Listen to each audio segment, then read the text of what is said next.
Yani zaka ce za mu je sayayya, wato za ku je shopping kenan.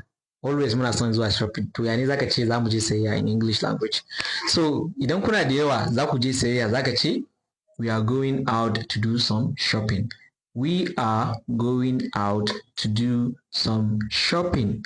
Wato za mu je mu yi sayayya kenan. Amma idan yanzu kamar misali ya zamanto wata na mace kenan ta tafi yin sayayyan, za a iya cewa she has gone shopping. Ta je, wato ta riga ta tafi kenan. So in namiji ne za ku ce he has gone shopping, ya tafi sayayya. In na mace ne she has gone shopping, ta tafi already.